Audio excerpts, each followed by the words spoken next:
Hola, muy buenas noches.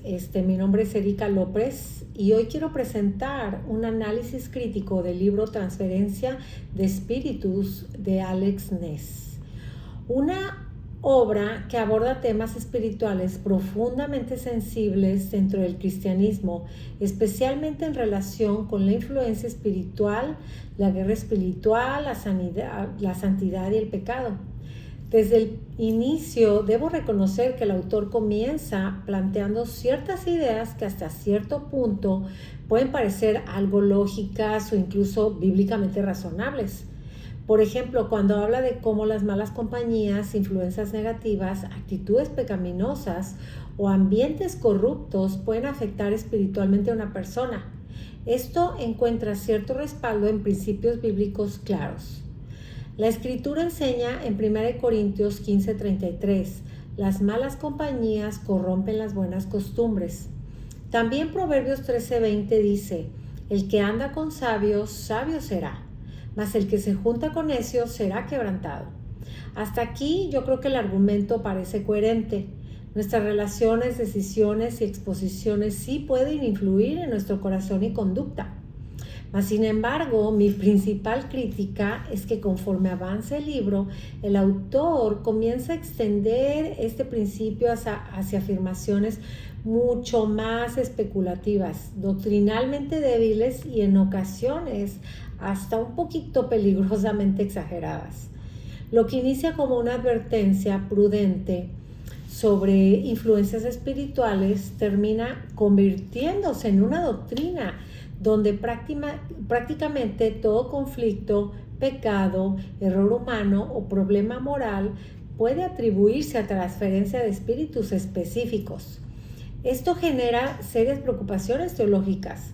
Uno de los primeros ejemplos problemáticos aparece cuando el autor interpreta conflictos dentro de la iglesia como desacuerdos sobre el liderazgo pastoral, como evidencia automática de espíritus de descontento transferidos entre personas. Aquí considero que el autor simplifica excesivamente situaciones complejas. No todo desacuerdo dentro de una congregación representa rebelión espiritual o transferencia demoníaca.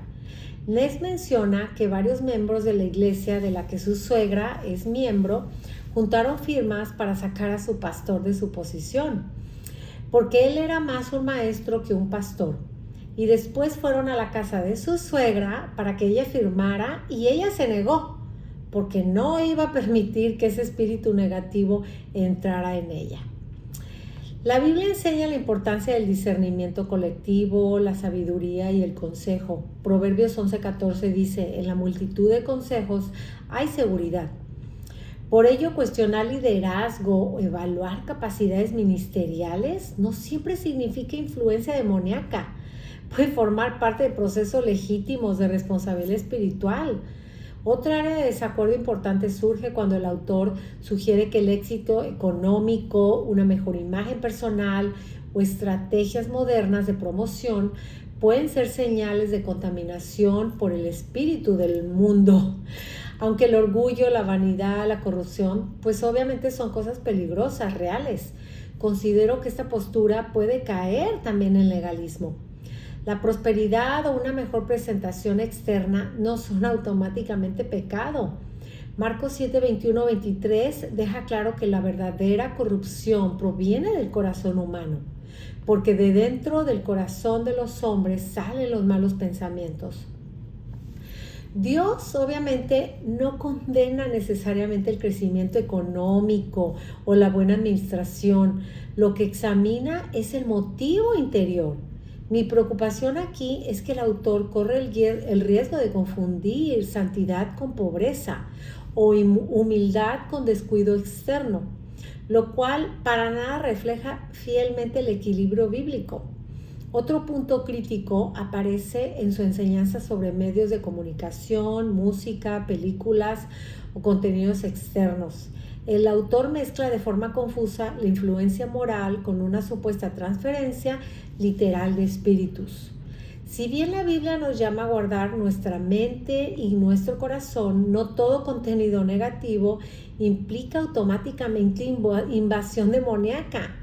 Filipenses 4:8 nos llama a pensar en lo puro y el verdadero.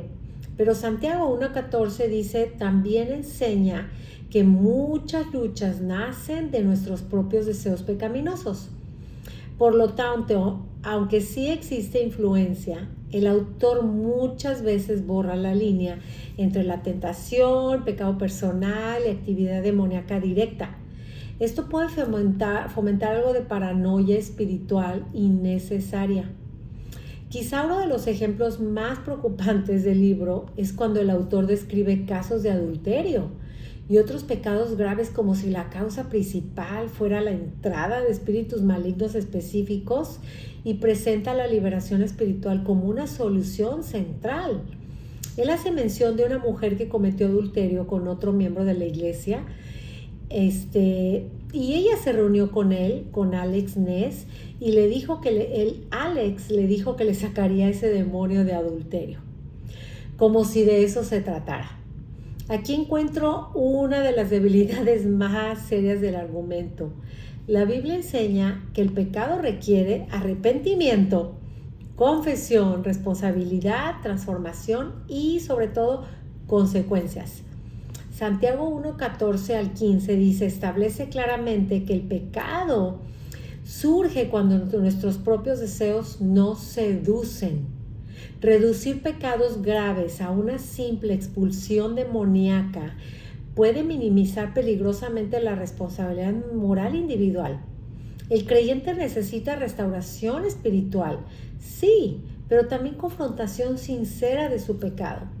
Finalmente, considero preocupante la interpretación del autor sobre 1 Timoteo 5:22, donde utiliza la advertencia sobre la imposición de manos como respaldo para su doctrina de transferencia espiritual. Sin embargo, el contexto bíblico y comentarios serios como el de William Barclay muestran que este pasaje se refiere principalmente a prudencia ministerial y responsabilidad eclesiástica, no a contaminación espiritual automática. Esto evidencia una tendencia recurrente en el libro, tomar principios válidos y llevarlos más allá de lo que la Escritura claramente enseña.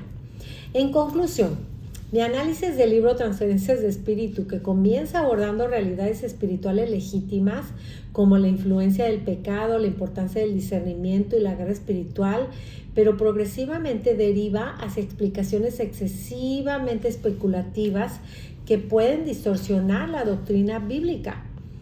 El autor parece en muchos momentos espiritualizar en exceso problemas humanos, morales o administrativos, atribuyendo demasiado peso a espíritus transferidos y reduciendo la responsabilidad personal. Yo creo que como creyentes debemos de recordar que no toda experiencia espiritual impactante constituye automáticamente doctrina sólida. Segunda de Timoteo 3:16 dice que nos recuerda que toda doctrina debe ser examinada por la palabra de Dios. Por ello, aunque el libro puede ofrecer advertencias útiles sobre discernimiento, debe leerse con mucha cautela. La verdadera libertad cristiana no se encuentra en temor constante a transferencias espirituales, sino en vivir en santidad, responsabilidad, sabiduría y confianza en Cristo. No todo pecado proviene de espíritus externos. Muchas veces la batalla principal sigue estando en el corazón humano. Y es precisamente allí donde Dios desea obrar más profundamente. Muchas gracias.